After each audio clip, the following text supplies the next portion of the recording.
Hi, welcome back to another Year Bolder. My name is Jamie. I am currently just ended week 15 on my weight loss journey.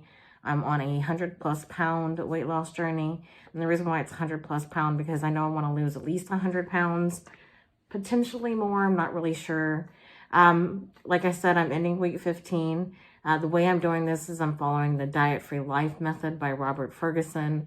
I'm on his iCore program, which is for women who are premenopausal, perimenopausal, menopausal, over 40, or having a hard time losing weight in general. He does have multiple programs that you can join if you're interested in it. I'm just on that particular one just due to everything that I have going on in my life. And basically, it's just eating portion control food and plating them in fat burning ways. Sorry if you heard that. My husband's being loud in the living room. Placing them in fat burning ways versus fat storing ways. And I can give you more details about that now. So if you're new to my channel, I want to give you the difference between a fat burning plate versus a fat storing plate. Fat burning is going to consist of a protein, a slow carb, and either a half a fast carb or 2 fast carbs. Or another option is a protein and 2 slow carbs. And then a third option is a protein and 1 fast carb. And that's it. Then a fat storing meal would be if you had a protein and 2 fast carbs or just a protein. All of that is fat storing. For me on the iCore program, what I do is for breakfast and lunch, I have a protein, a slow carb, and either a half a fast carb or a full fast carb. And then for dinner, I have protein and 2 slow carbs. So I do have to have 3 meals a day. It's very important that I eat those 3 meals in order to lose weight. A lot of people think that you cut back on your food or you cut back on your how many meals you have and you lose weight. That is not the case. You do actually need 3 full meals in order to lose weight, the healthy way at least.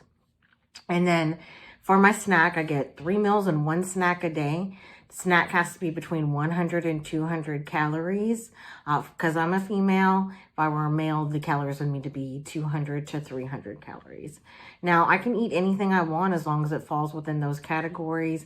And then, of course, for my snack, I can have anything I want as long as it's the 100 to 200 calories. If I drink anything on my snack that does have calories, I need to include that in my calorie intake. So let's say I have a yogurt and it's 80 calories and I decide to have a water with it. Actually, not a water. Let's say I have a mini Dr. Pepper with it and it's 90 calories. The calories from both of those would count.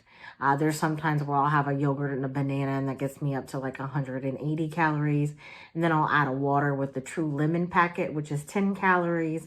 So that puts me at 190 calories. I do need to count whatever I drink's calories in there, which is why I genuinely tend to try to have either 0-calorie drinks or no more than 25 calories if possible. However, I am a soda drinker and I'm not seeing that I'm going to give that up anytime soon. So I do usually have the mini sodas to kind of just keep me from feeling like I have to have one. I don't know if you've ever felt like you had to have something. So I do the mini sodas just to keep me on track. I do apologize if you hear the noise in the background. My husband is doing the dishes right now. If you've been following along, he has fractured his knee. So I take him to and from work, and there's a lot of things that I've been having to take responsibility for that he can't do. But as he's able to do more and more, he's taking back some of those responsibilities that he wasn't able to do in the beginning. So right now he's washing dishes, which I really appreciate because I woke up this morning and I was not feeling well again. I did not feel well last week. I did actually find out what is going on. So I'll go over that before I get with my results. I have vertigo and I've had vertigo for as long as I can remember. My doctor explained to me because we live on the 4th floor and it seems to have happened a lot since we moved into this particular apartment. Because we live on the 4th floor, he explained that the building is made to go like that. So this area is the hallway, and this is one side of the building, and this is the other side of the building.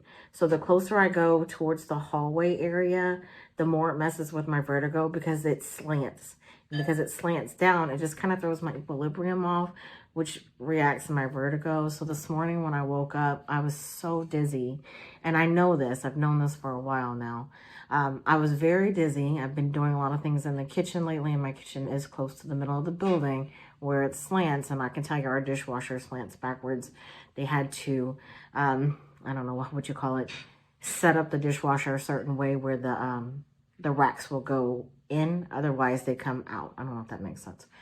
Just because the flooring goes in that direction. Anyway, my vertigo has been wreaking havoc on me, making me a little dizzy and a little nauseous from time to time. And then also I'm very sensitive to smells. Me and my middle sister are the same way. If we smell something, it'll give us a really bad headache. It'll make us nauseous. And people tend to wear really strong perfumes, and I have to ride in an elevator to get up and down. And sometimes that alone just really gets to me. So everything has to have a very light smell, generally go with fruity smells because those are the ones that don't irritate me. Flowery smells seem to really irritate me, so I try to stay away from that. I know you didn't ask for all of that, but I just wanted to share with you what's been going on, why I've been feeling a little off lately. And it comes and goes. There'll be some times where I'm perfectly fine for weeks, and then bam, the vertigo will hit me for several days in a row. And I usually go back to my doctor. There's this weird thing that they can do that kind of put your equilibrium back, but I don't really like to do it, so I kind of avoid it. Anyway, let's get into week 15 results. I'm going to tell you where I started originally and then go over where I am now. So originally I started on August 2nd, 2025. My glucose was 141. My weight was 314, and my BMI was 62, and then my waist was 55 inches. These 4 things are what my weight loss coach asked me to track every week. So I do check this every Saturday. So I do a weekly check with all of these things and I find out. So my glucose now is 111. It's down 30 points. My glucose does fluctuate up and down depending on what I've eaten the night before. But right now it's at 111. It hasn't gone back up to 141, thankfully, because that was really too high. And then my weight is still at 292. I've been on a little bit of a weight loss plateau for the last 3 weeks. And that happens, I can tell you 100%, I know I have not been eating my meals and fat burning away as often as I should. I should be doing it every meal. But there were several meals this past week where I had a fast carb later in the evening for dinner. And I really shouldn't have that because my body does gain weight the more fast carbs I have. I know this because my weight loss coach and I, we did some trial and error with it in the very beginning to see how many fast carbs could I eat in a day to lose weight, how many fast carbs could I eat in a day that would start making me gain weight. And so luckily I haven't gained anything. I've just been at a standstill for 3 weeks. But 292 is good. So that means my glucose again was 111, down 30 points. My weight is 292. I'm still down 22 pounds. My BMI is 57, so I'm down 5 points there. And I did lose an extra inch in my waist this last week. So something is definitely happening. I'm down to 52 inches in my waist, which puts me down 3 inches in total. So even though I didn't lose the weight, I lost an inch in my waist. So something is definitely going on somewhere in a positive way. I can tell you, I have not met with my weight loss coach all month long. It's mainly like the first week he was sick. And then after that, I've had something come up constantly this week that has just been very hard, not this week, but this month, to give me the time to meet with him. He even called me last Saturday, but I had something come up last minute. I missed the call and I wasn't able to get back on with him. So I do hope that this Saturday I have a meeting set up. Hopefully I can meet up with him and we can start talking. I can let him know that I'm on the plateau, see where he wants me to go from there, what he wants me to do, and stuff like that. And I did just recently start my new job this past Monday, so I'm in training all week long. And that has taken a good chunk. It's a 4 to 6 hour training class, depending on which day it is. And then remember, my husband has a fractured knee, so I have to take him to work and pick him back up. And he does work a good ways away. So a good portion of every single one of my days while he's working and I'm in class is gone. And then I have 2 dogs I have to take care of. So just had a lot going on. And plus, my regular daily routines that I do around the home, paying the bills, washing the clothes, laundry, everyday stuff that most people take care of. Anyway, I have kind of put my weight loss on the back burner for the last 2 weeks. I hate to say that, but I kind of had because I just had so much going on. But I need to stop doing that because my weight loss is very important to me. My weight loss will contribute to my health and how I'm feeling and how I'm doing. And then with our weather changing up and down, it has been irritating my knees.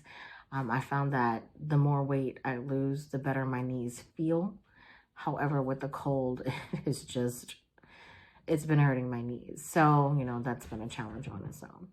But I am going to still include what I ate this last week. That way you can kind of see what I ate. And you'll see that I had some fast carbs for dinner when I shouldn't have had them. And maybe I skipped a meal or I skipped a snack. I really should not be skipping anything. I should be eating all of my meals and my snacks. But life gets in the way and sometimes it doesn't happen. I just have to do better. There's no excuses. I just have to do better. I have definitely been feeling the effects of my vertigo where it's been kind of knocking my equilibrium off and making me dizzy. I really hope I can get back on track soon because when this happens, it seems to stay with me for several days and then it'll go away and I'm fine for quite a while. But when it hits me, it just kind of hits me pretty hard. I was supposed to take my husband to work this morning and I didn't feel like I could drive because I felt so dizzy. So he ended up having to call in because, he fractured his knee and he can't drive himself right now. I'm still driving him everywhere at the moment. But I did end up eating something and I laid down and I felt better a few hours later. So I am thankful for that. I do just need to get everything back on track, especially with my weight loss plateau. I'm hoping that I can start losing weight again soon and I can stay more focused. If you like my channel, please go ahead and hit the like button, subscribe, and click that notification bell. The notification bell will let you know whenever I post new content, which is generally on Thursdays and Sundays. And I really do hope that this is helpful to anyone. And I'll see you next video. Thanks. Bye.